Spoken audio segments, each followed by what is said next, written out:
খেলার জগতে আপনাদেরকে স্বাগত। আরও একবার বিতর্কে জড়িয়ে পড়লেন অর্শদীপ সিং।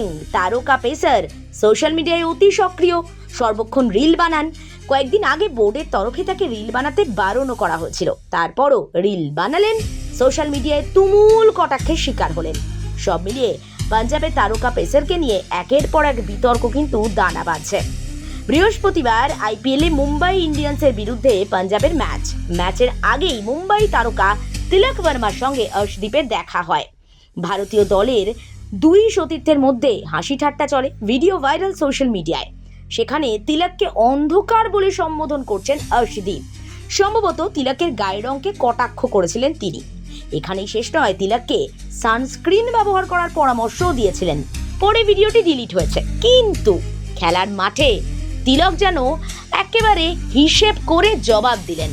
পাঞ্জাব প্রথমে ব্যাট করে 200 করলো, তাতেও শেষ রক্ষা হলো কি? রিকলটন যেভাবে খেলতে শুরু করেছিলেন, সেই মহাকাব্যের শেষটা যেন লেখা ছিল একেবারে তিলকের হাত ধরে স্বর্ণালী অক্ষরে। তাই তো ধর্মশালা জুড়ে তখনই মুম্বাই ইন্ডিয়ান্সের রব অর্শদীপ মাথা নিচু করে মাঠ ছাড়া আর কিছুই করতে পারলেন না। একেই বলে আসলে সবকিছুই প্রমাণিত হয় ওই রেজাল্টে।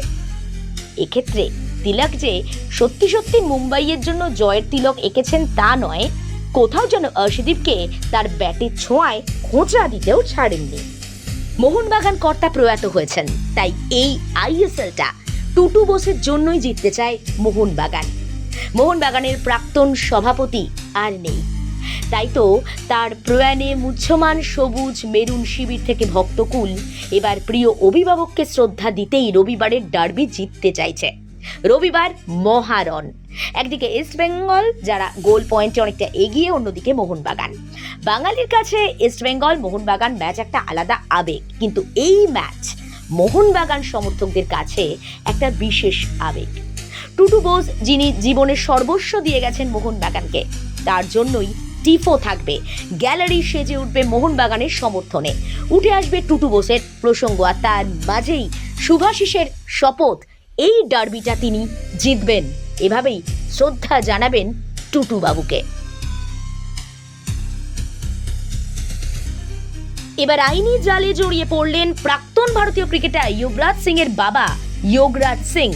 ওটিটি প্ল্যাটফর্মের নতুন ওয়েব সিরিজ লুক্ষের একটি দৃশ্য ঘিরে সমাজ মাধ্যমে নিন্দার ঝড়।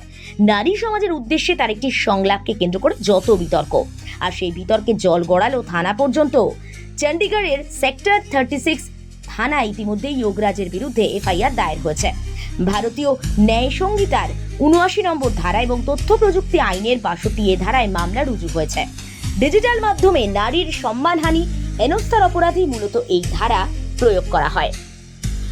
বিনোদন জগতের পাশাপাশি খেলার জগতের মধ্যেও লুকিয়ে থাকে বিনোদন, তাই এই খেলার মাঠের খবর প্রত্যেক দিন চলে আসে আপনার কাছে। তাই প্রতিটা পর্বের জন্য দেখতে থাকুন রাতদিন.in।